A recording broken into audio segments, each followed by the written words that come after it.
Alright, we are live. Good to go. Nice. Welcome, everyone, for our viewers at home. We are coming to you live from MSW Lounge here in Austin.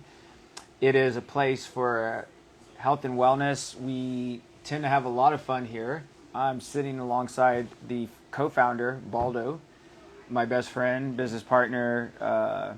He is one of the people that's been very instrumental in this place being as successful as it has been. People don't even know that nowadays because they don't get to see him as often, but he's floating around. For the people who have been here from the beginning, Baldo is by far the best salesperson I've ever met, but he's not pushy by any means, which is great. He speaks from the heart whenever he does try to sell anything, because he only, does it with people and things that he believes in. So I feel very honored that Baldo chose to take this journey with me for the last 5 years.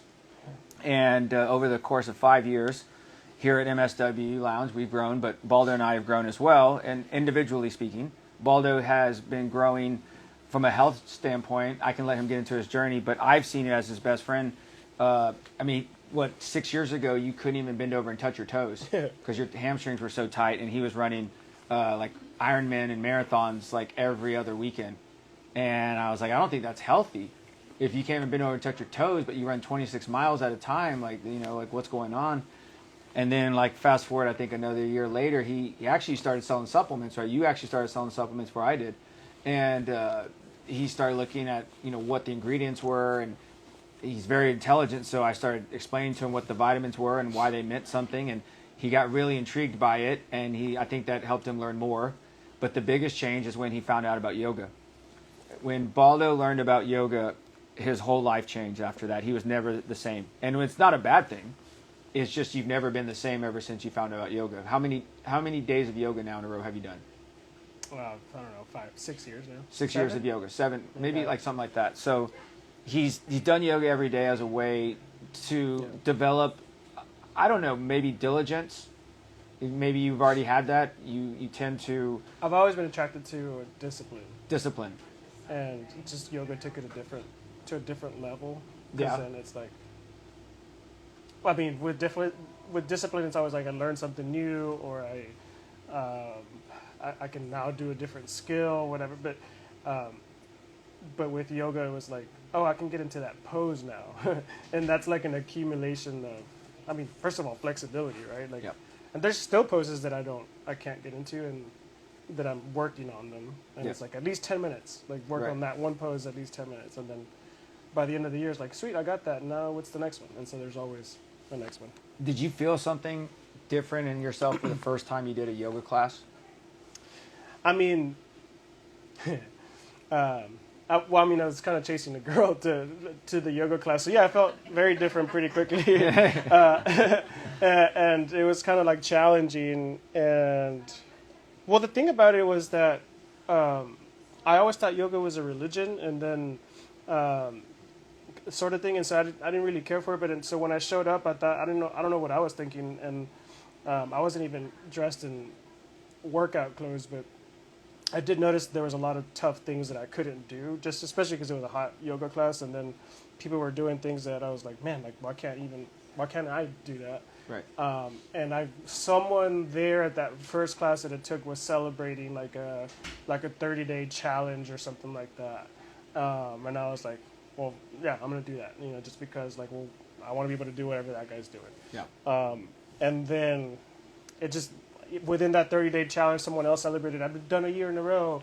I was like, well, I can do 5 years, and so then it just became a thing. Yeah. And now it's been like 7, 10. Well, because we used to work with what's his name over at Yoga Vida. Oh, Dean. With Dean, and he's like, well, I've done 22 years. I was like, well, fuck, I'm not stopping then. Yeah. Yeah. Yeah. I remember he said that. And I remember because you were so proud. You're like, I've done yoga every day for the past 4 years, and Yeah. Dean goes, I've done it for 22 years. Yeah, and I was like, well, okay. Well, Yeah, but it was interesting because I think it made you realize this is ongoing. Yeah.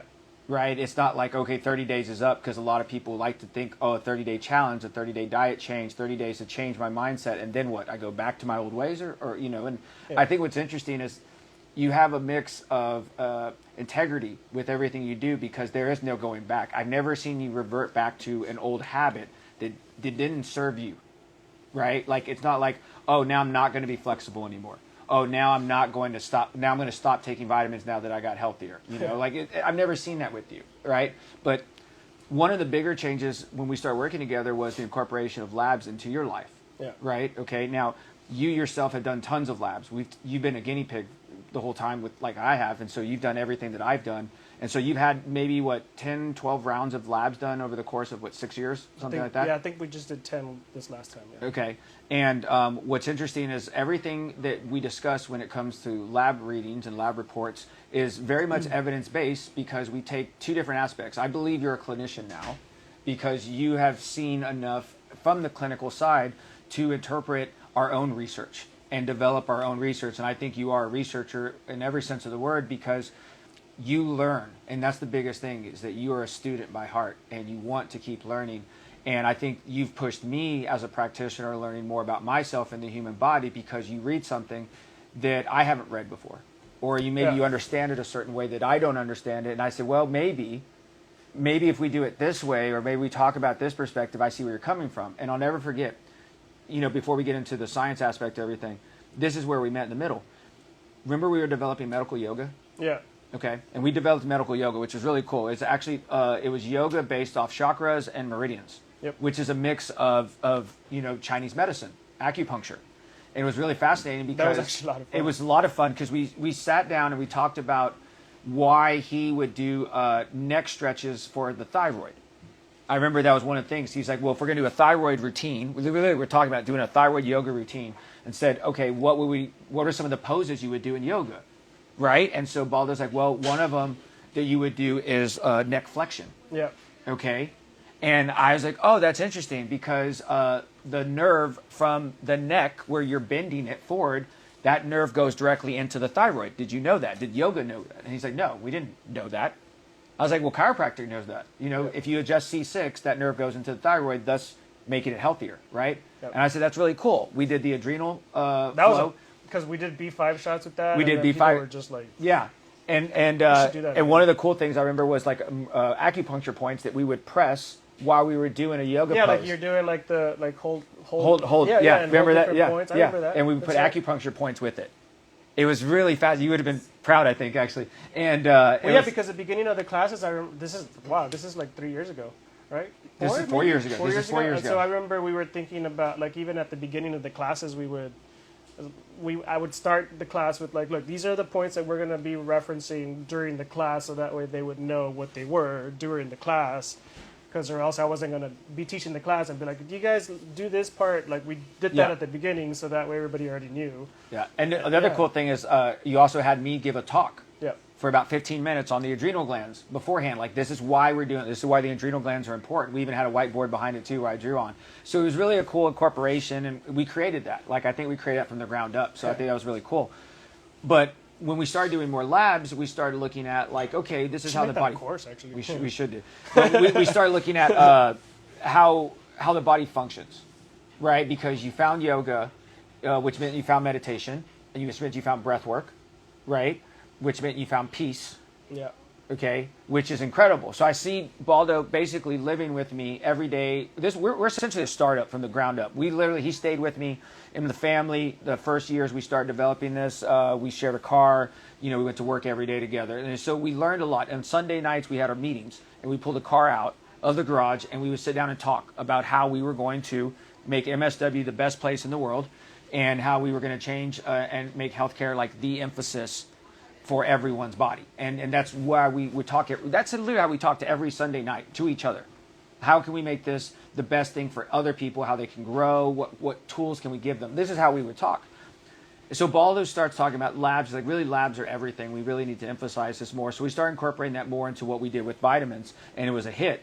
But everyone's always asked all along, well, prove to me what you're doing.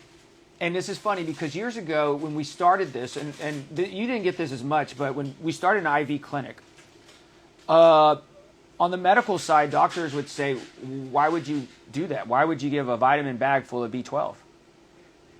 And you're just going to piss it away, and like you didn't do labs, like all these like just derogatory marks towards it. I'm like, well, there's a lot of science behind this. We actually have labs that measure not only the nutrition, but how nutrition affects hormones and the brain and heart and liver. And that's when the doctors just lose it. There's like, I don't understand, whatever, I wasn't taught this, I'm not going to listen.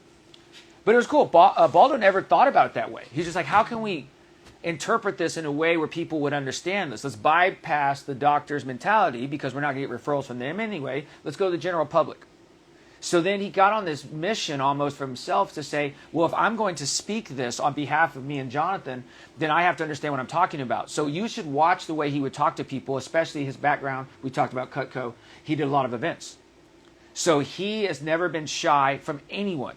Baldo is the type of person that could make a friend with anyone in the world because he's not afraid to go up and talk to someone, which is a great quality to have in someone, I think. And it also scares a lot of people because not a lot of people are like that.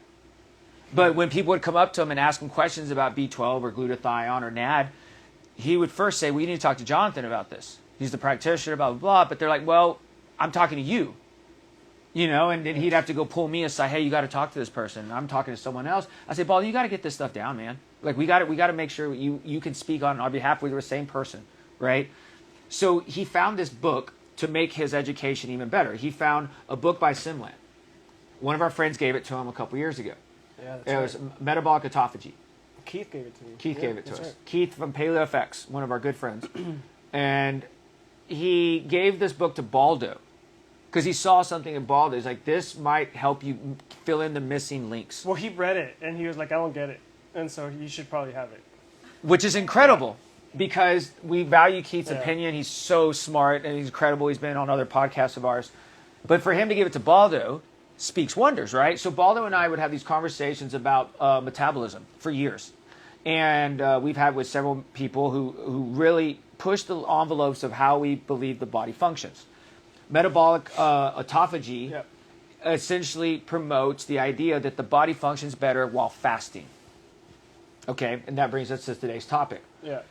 Fasting has been incorporated into Baldo's life ever since he found out about this book and started reading it, I can believe. It was right? a little before that because part of the reason I already understood a little bit of, well, it was more of like I trusted some sources. When I was first looking for, well, when I first came into fasting was because I had torn my meniscus doing yoga. That's right. Like I was trying to do like lotus. I was trying to do other things while in lotus pose, and it just snapped. And my search was, surgery is not the answer. Like it can't be the only answer. Like there's got to be a way. And then ligaments. It's always been this theory that like they don't grow again, right? Ligaments that like they don't grow. It's like that can't be possible. Like that's. And so I started looking for stuff, and I ran into stem cells. Mm-hmm. I was like, but it's not necessarily stem cell therapy. Yes, that's one way.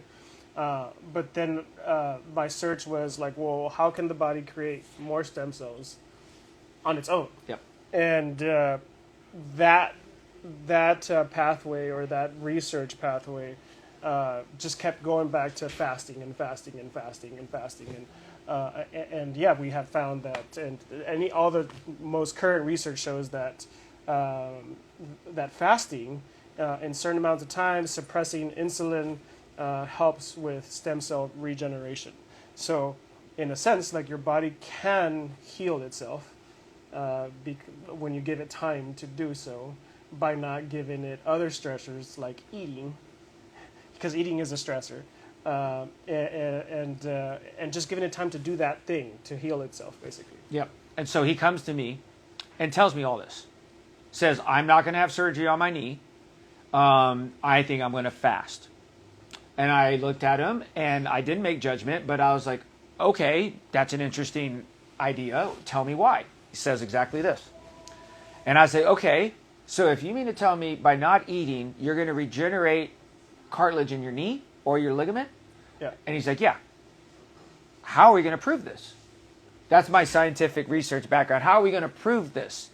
This is fascinating. What makes you believe this is going to work? That's the other part of science. Prove to me that we're going to be wrong, right? And I think about people who get injections for their knee all the time, either to reduce inflammation or to maybe sometimes build up cartilage, like stem cells, growth factors, whatever. And so I said, okay, well, let's try it. So you started fasting. I said, this makes some kind of sense. I said, let's do it. And so I said, all right, well, what are we going to do going forward? And he goes, well, I got it. I'm going to develop a fasting protocol. Yeah. So what is your fasting protocol? Sweet. And so then we'll go into why that is in a second. But basically, my goal is always to fast 10% of the year.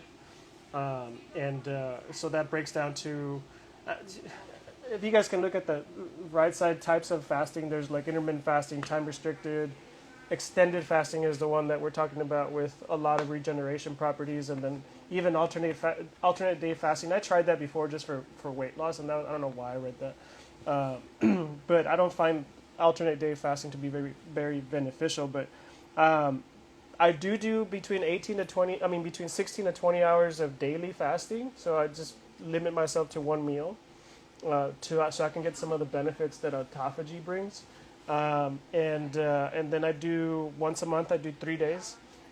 So 3 days no eating, just water, some mineral water, and then once a quarter, a 6-day fast. And then I have a protocol for what to do 3 to 5 days prior to starting a 3 to 6 day fast to make that process a lot easier and not get the headaches and not get the things. Yeah. So let me reemphasize this. So Baldo will fast on a routine basis now every day, pretty much, right? You do like a intermittent fast. Yeah. And I don't really like that term anymore, really, but it's you will do a fast of some sort daily, and then he'll do a fast once a month and for 3 days, and then he does a 6-day water fast. Yeah. Once a quarter. 6-day water fast. Here's the deal. He tells me this while he's telling me about the knee thing. He's like, so I'm going to do a 6-day water fast. And then I was like, okay, why a 6-day fast? And he starts explaining why. So autophagy is self-eating. That's a process of the body eating itself. And it's a major cleaning system for the body because, it does this all the time anyways. Like, that's how it clears things out. But it's also, our bodies are very smart, right? From the sense that, like, so for example, like 3, 4, 5 days, 6 days, in my case, I had damage here.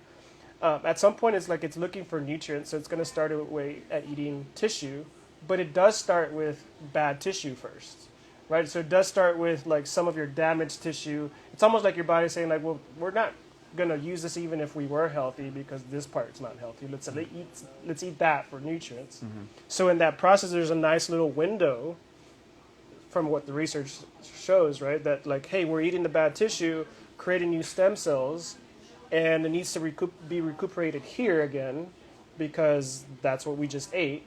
And there's a nice little window before you just are eating yourself and not replenishing that. So that was kind of the goal between like 5 to 6. And we did a podcast with one girl that had all sorts of autoimmune disorders, and she had done like a 22-day fast to reverse like 30 different autoimmune disorders. Mm-hmm. Yeah. Right. And it was very... She went off to a retreat to go do that, and she had very controlled group and water that was specific for this. There was minerals that she supplemented with. Yeah, but it was very much like, and she did. That was her story. She reversed like 30 plus autoimmune disorders that she had by fasting 22 days, and it was that whole concept of, well, I was just giving my body the time to do to clean itself, and then when it was the right time, I started eating again, right, giving the nutrients. And for me, that's pretty remarkable because, the thing about like eating all the time, and we keep running into like, why is it 3 meals a day and all that stuff? Like you just don't give your body enough time to, well, first of all, to even finish eating those nutrients that you just gave it. So by the time it's even done going through those, you're already feeding it more. So what it has to do is go store it somewhere so you can start working on the new stuff that you just fed it. And that's not necessarily a bad thing, but it's also not necessarily a good thing, right? Because it's like, where is it going? Is it going to fat cells? Is it going to your muscles? So on and so forth. Yeah. So the autophagy deal is where science has discovered the ability for the body to basically make itself healthier. And if you look at our bodies, we're essentially batteries, we're antennas. Yeah. We have electricity going through us. We can recharge our batteries many times over throughout the day, but we really do it throughout the night. Well, one of the things that comes along with fasting is why you're doing it for a metabolic standpoint, and that brings to the metabolic autophagy. Well, autophagy will say your body will clean itself and regenerate itself. That's essentially what it does. It has that capability to do it if you put it in the right space. Not eating puts it in the right space, because when we cloud our bodies full of unwanted calories, unwanted energy, our body basically gets back to trying to absorb, digest it, and put it somewhere that maybe not want it. So for example, sugar, and we've talked about sugar many times. We talk about glucose all the time. Glucose is a form of energy, just like carbohydrates is the same thing. Well, protein and fats are the same thing as well, and you get energy from all of those. Well, we get majority of our energy from glucose because majority of our diets are carb-based. That's what we've been taught for years. But nowadays, we basically want to limit the amount of carbs going into our body, because carbs aren't necessarily exactly what we need in order to function better. However, if your body runs off of glucose, you will not live a long, healthy life. Correct. That's really interesting to say that, because it goes against all our biochemical biology background of saying glucose is the foundation of energy that we get in the body, because we make something called ATP with it. Yeah. Now we're going to talk about cellular health. So autophagy is targeting cells and cleaning them out, but what Baldo didn't mention was those cells are the deepest part of all our cells. It's called our mitochondria. Yeah, and that's what I have here. So mitochondrial theory of aging basically talks about that. It's the organisms in general. This is not just humans, just anything that's living dies because of the accumulation of free radical damage to cells over time. So mitochondria produces energy.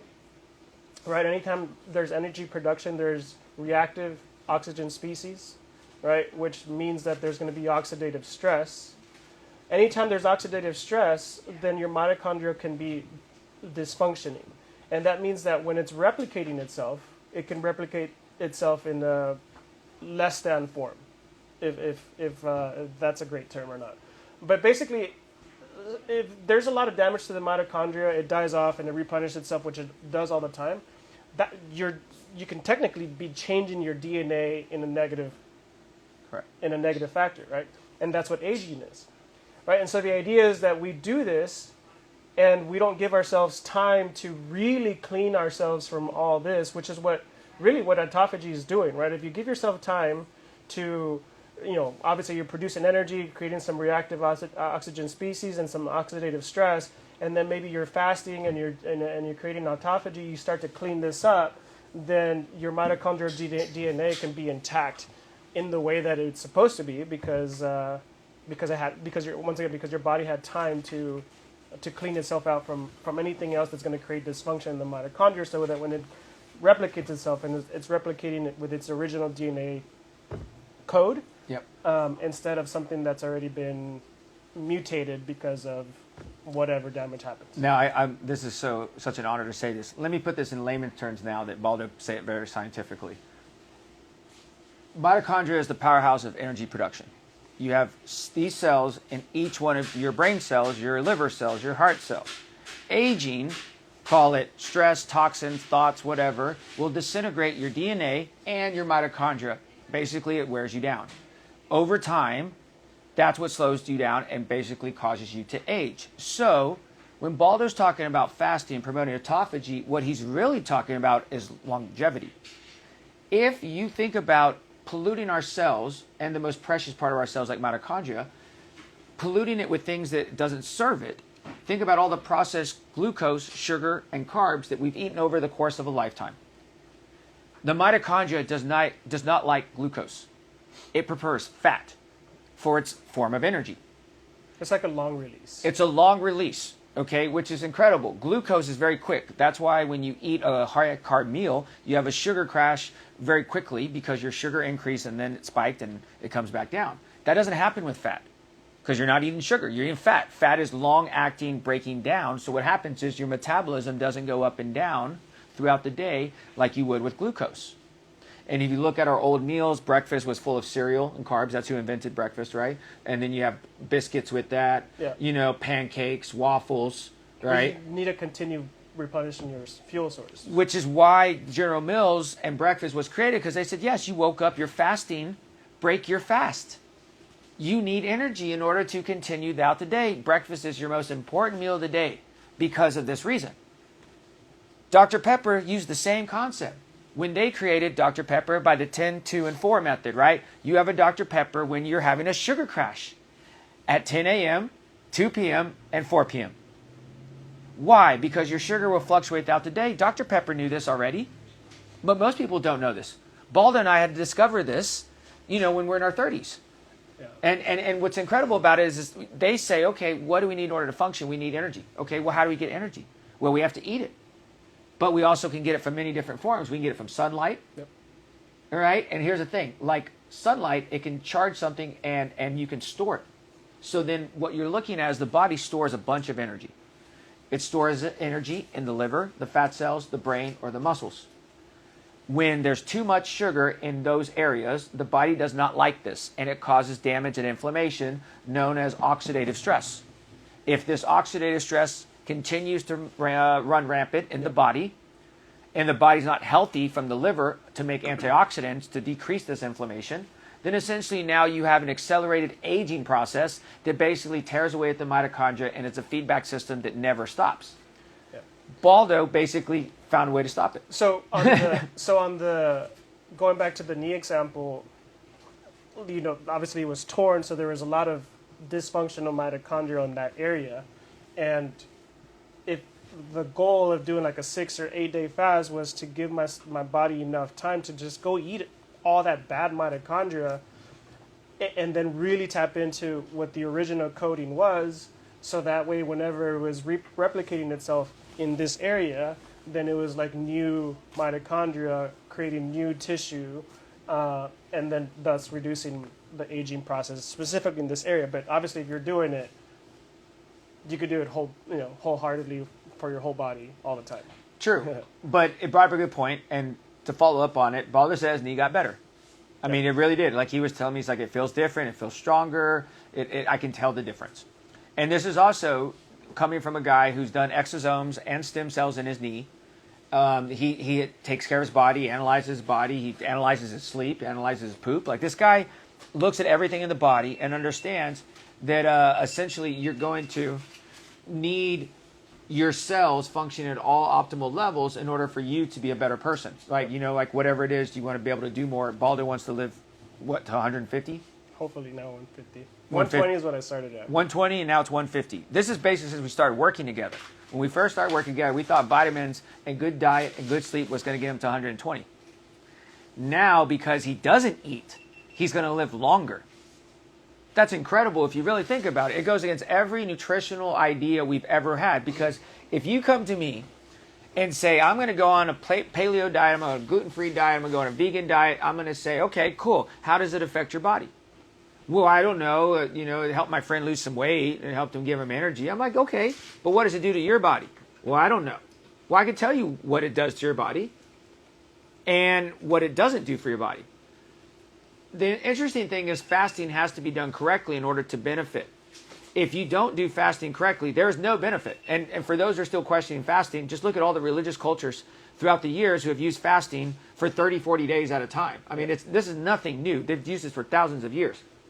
But it's a tool to recharge and replenish and detoxify your body. So please tell us, Baldo, about the different ways to fast.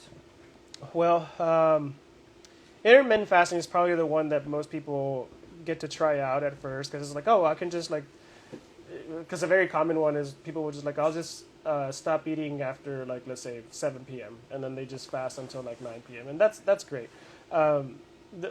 Depending on how much you're exercising, depending on what nutrients you are eating when you are eating, the goal of any of that is to try to get yourself into autophagy quicker, right? To get the benefits of autophagy, and so for me, if I'm not exercising one day and I'm eating like crap because it's Friday and I just want to have popcorn and nachos to watch a movie, then the next I'm gonna do a 20-hour fast at some point, right? Because it's like, come on, I got to give myself time I need to give my body some time to finish cleaning all that crap that I just ate. So I still want to indulge in all that stuff, right? I'm now, human and I love it. Now, could you say a 20-hour fast is basically a one-day fast? Basically. Right. I mean, it's basically, I'm trying to, so by the way, I also want to make sure that people understand that there's a difference between an intermittent fasting and like calorie restriction, like from the sense of like eating less calories, which people talk about for losing weight.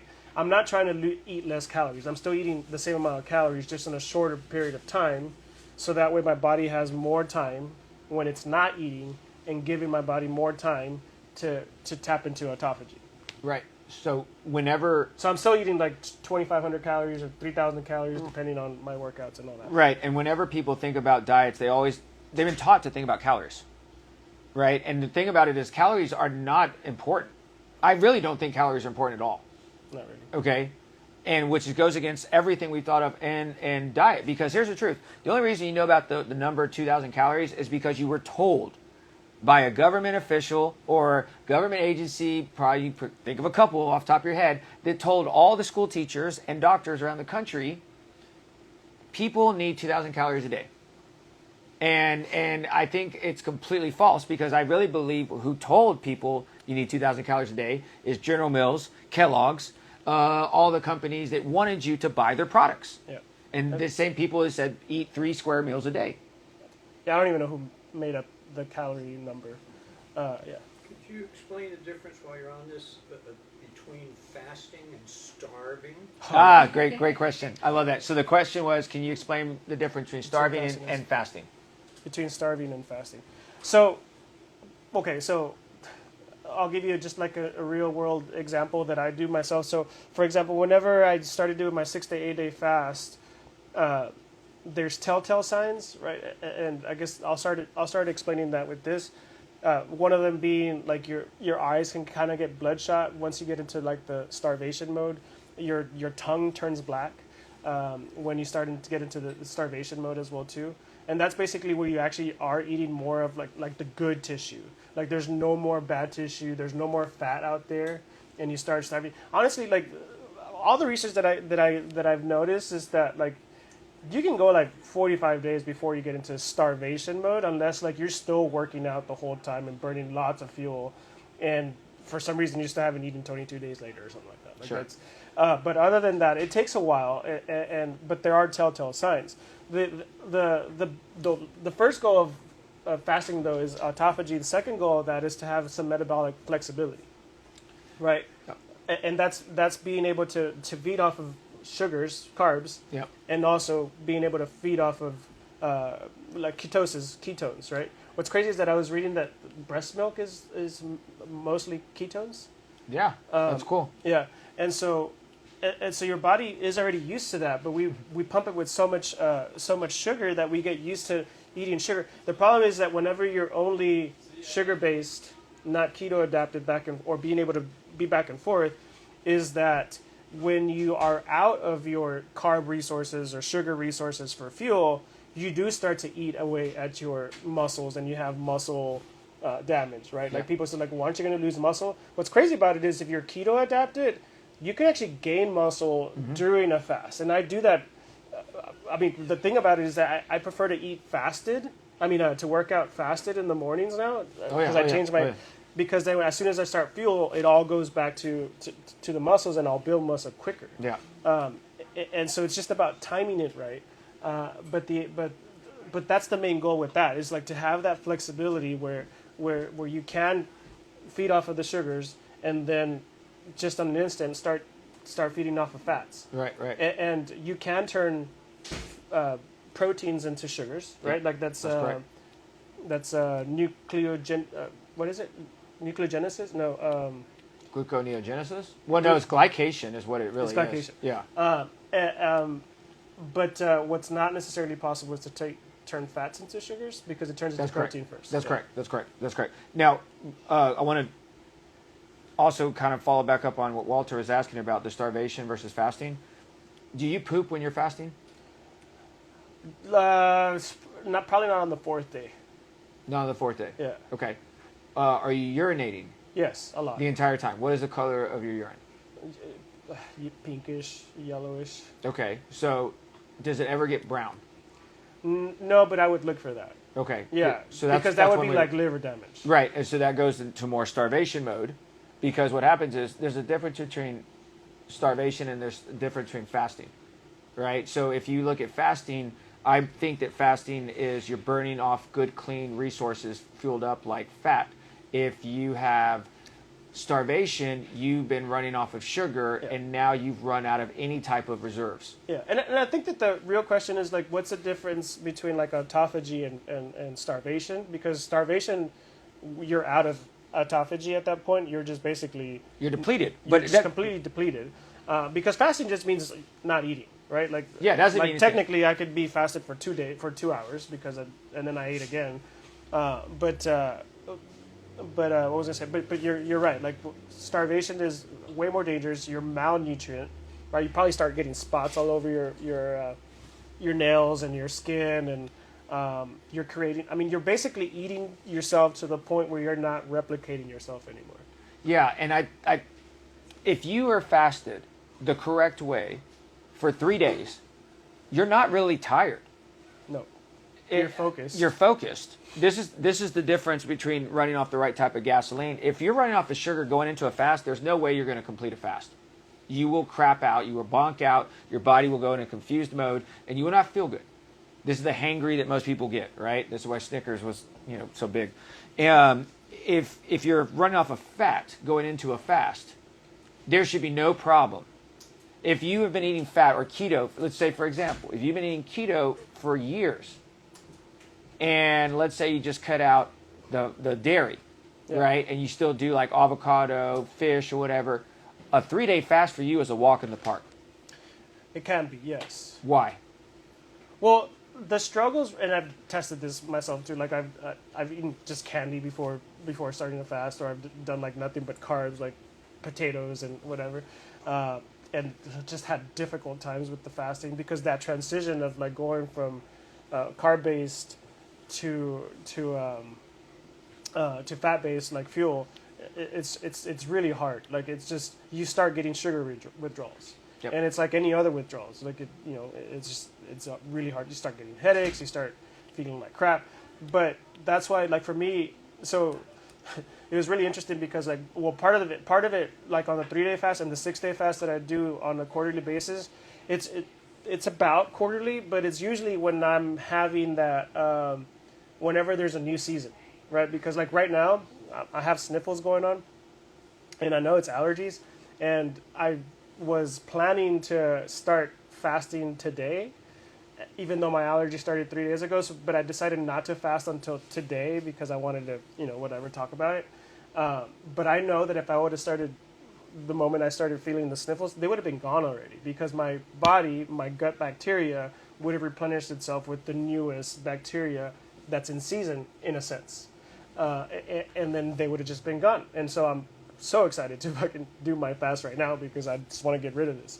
And it's true because I want to restart the gut for whatever's in season.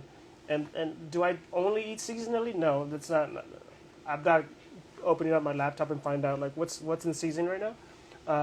But the allergens that are out there in the room, it helps with that as well too. Yeah. The misconception about not eating means that I'm not going to be able to function. I think you have been proving that all along. You tell me I'm fully focused and I'm clear-headed, have energy. Now, keep in mind, I've done a fast with you. I've done 2 6-day fasts with you. I can tell you what to expect. Most people think that, oh my gosh, I'm gonna be hungry. What can I do? You don't do anything. You just don't eat. You don't pass out from not eating. Yeah. You don't fall over in pain because your stomach's growling so much. Here's the thing. Most people don't even eat when they're actually hungry. They just eat because they just think it's time to eat. We find that I find that, like, especially if there's nuts around or whatever, then I'll just grab them and I'm like, oh, wait, I'm not eating. And I wasn't hungry. It was just like one of those habits. Because what I do know is that, like I always tell people, like, if you feel hunger more than like 30 minutes, then that one probably is hunger. But I can guarantee you, if you just like lick some salt, like some Himalayan pink salt, then you're good because it's just a signal that's mixed, and so that usually suffices. Yeah. And you do that, and then that means that now there's a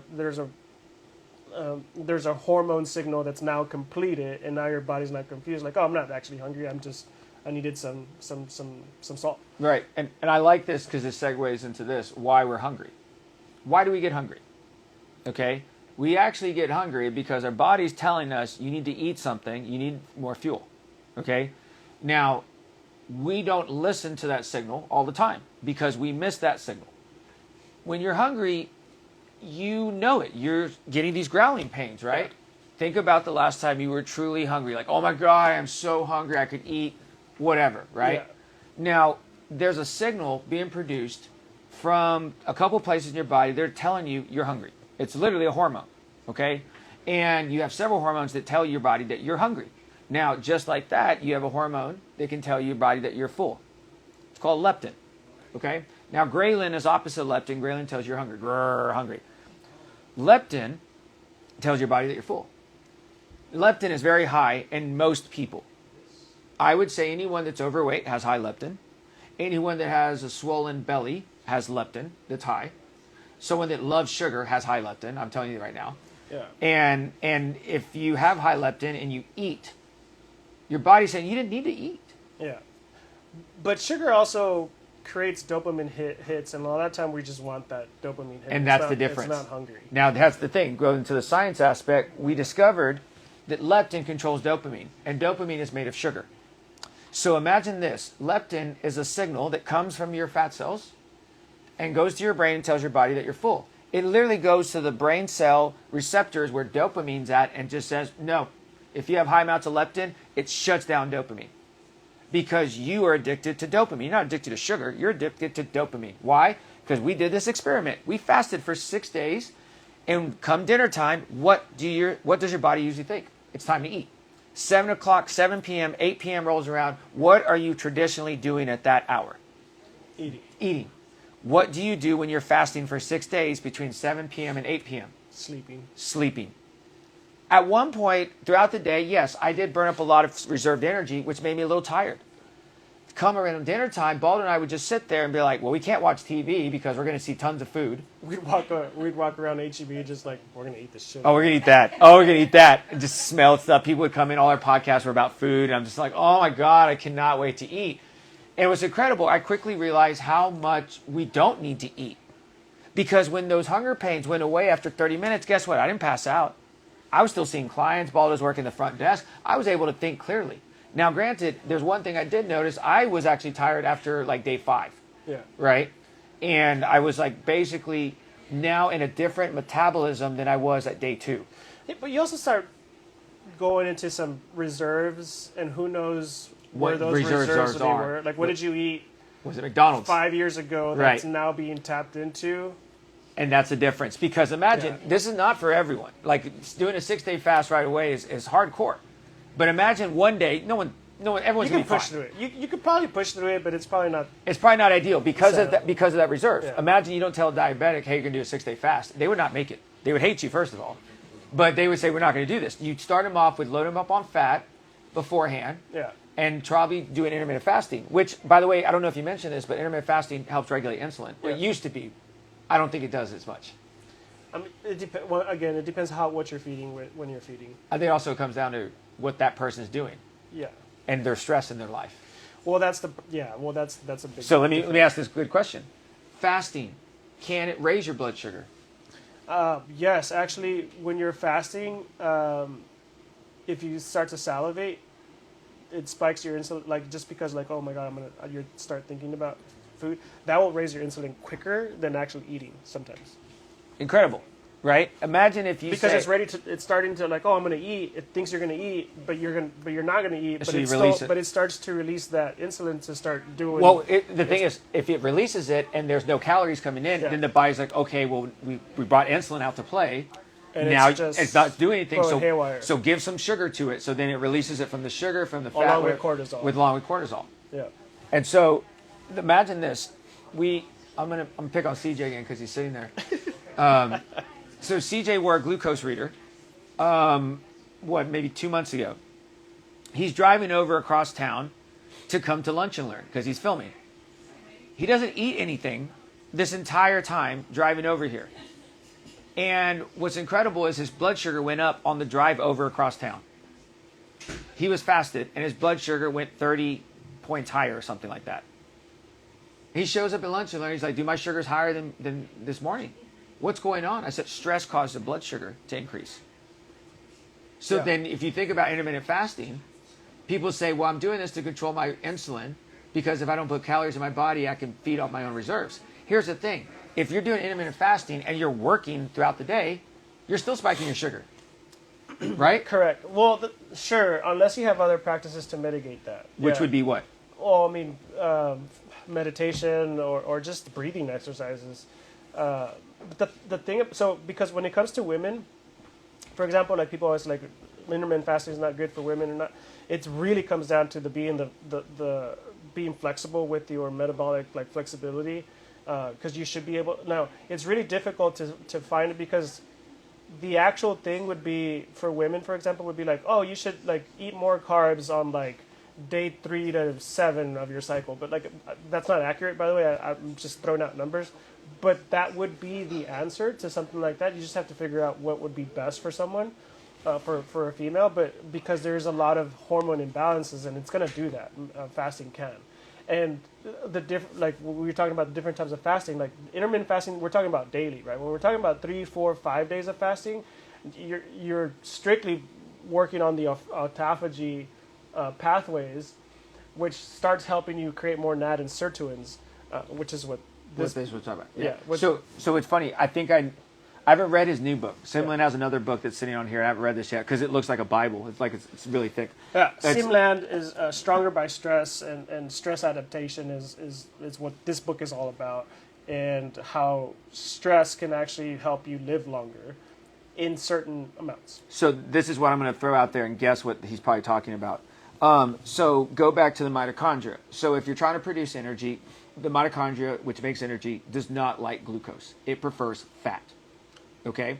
Right? It's just less efficient, yes. Well, if you look at fat, imagine if you're only eating fat, you're only providing yourself with very clean energy. Right? So there's a stat on there that talks about how when mitochondria replicates itself with the sugar-based energy, it can do 2 different, like it can double itself. Mm-hmm. When it's doing fat-based, then they become like it basically can quadruple itself. So there's more mitochondria in the same amount of space when it's being fed off of fat. So it's almost like it doesn't mean that you grow more stuff. It just means that there's more like power. It's not like you grow another finger. It's just more like this finger now has 1 million mitochondrial DNA strands in it as opposed to like 500 because it's doing it through fasting. And so that goes through aging, right? Because like if aging happens and you're only like doubling your mitochondria, then of course that means that there's a limit to that, as opposed and then you're going to age quicker, as opposed to like if you're quadrupling or quintupling the amount of mitochondria, so that if there's any damage to any of it, then it has another one in that same amount of space. Pretty like it's almost like my neighbor has the answer here, so let's pull him in and we can replicate ourselves in the proper manner.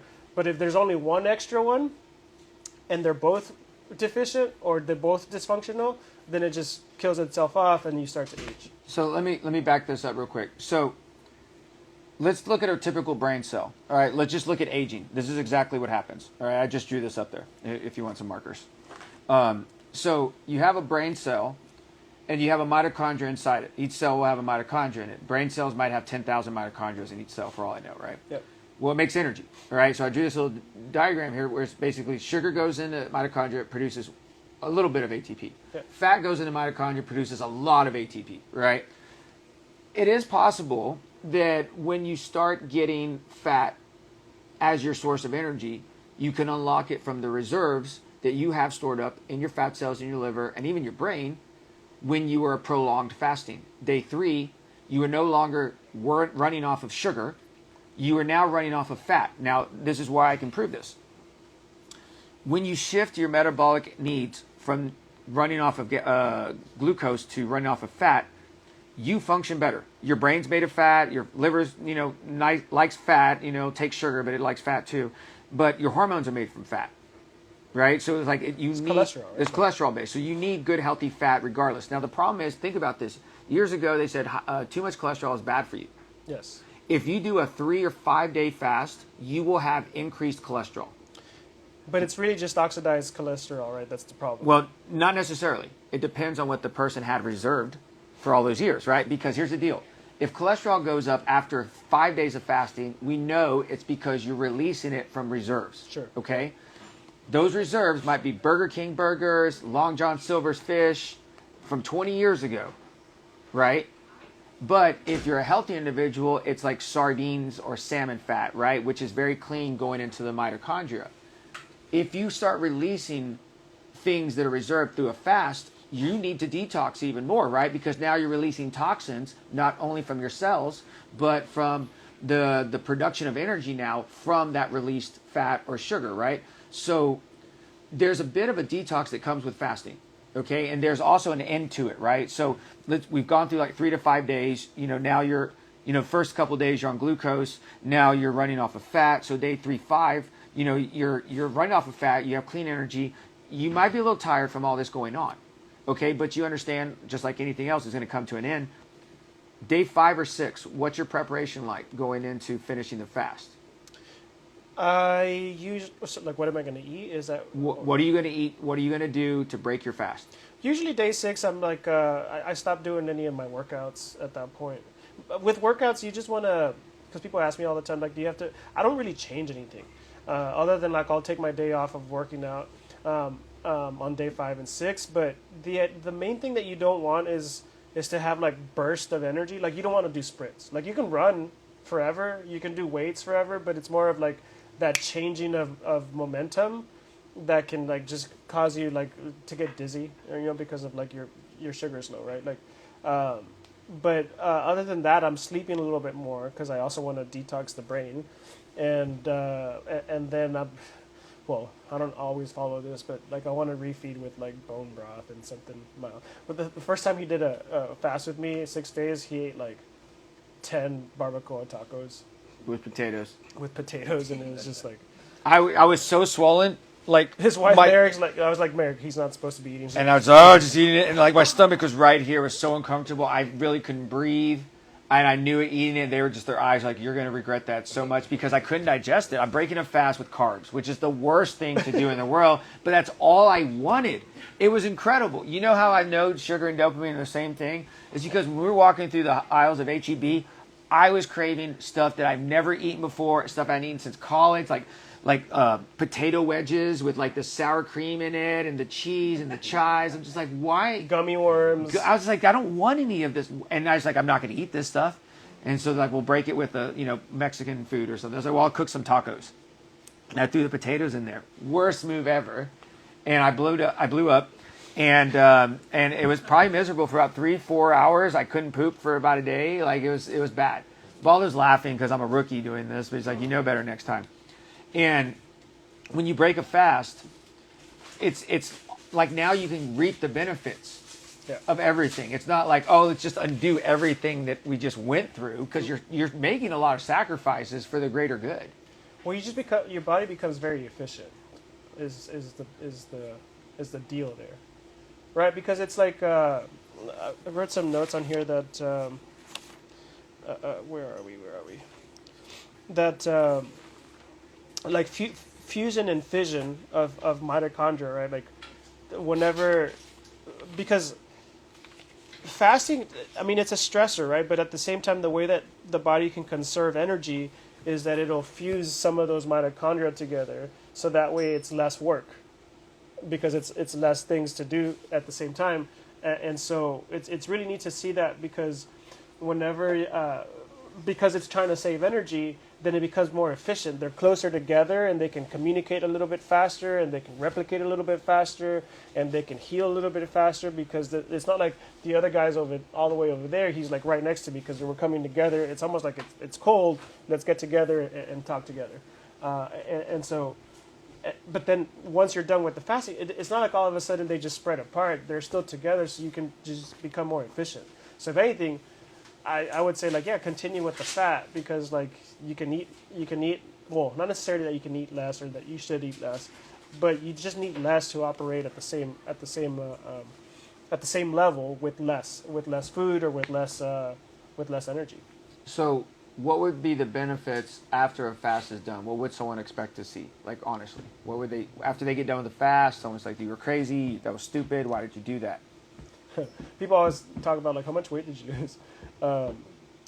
You gain it right back. Like honestly, like it's not even. Oh yeah, I remember that. Everyone's like, dude, you look super skinny. I'm like, I'm not trying to lose weight. Yeah. They're like, that sounds like a great diet. And I'm like, I am, honestly, here's the thing. At day 5, the first time I did the 6-day fast, I was the most tired I've ever been in my life. But I was clear-headed focused. It was the most confusing thing ever because we were in meetings and people would ask me. Become more efficient. Well, right? no. I don't say efficient. I don't say efficient at all. This is exactly how I felt. I'm sitting there. People would ask me questions, and I would be like, "Okay, that sounds like it makes sense," and I would hear it, but there was no follow-up because I was like, I'm too exhausted to even talk about what's going on. I got winded walking up the stairs. So I'm just saying, there was no efficient about it. It was reserved. I was changing my metabolism, and I was noticing the shifts going on in my body. Think about it. Got winded walking up the stairs. I wouldn't even be tired enough to argue with people. I remember we were in That's very chill. Yeah. Yeah, I was just like I remember we were in a couple meetings. We had a couple of bits of news that weren't great, and everyone looked at me and thinking I was going to erupt in like some kind of rage or something. I was like, nah.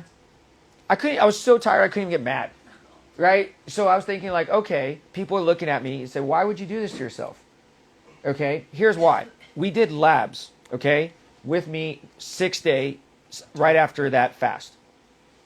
My cholesterol was through the roof.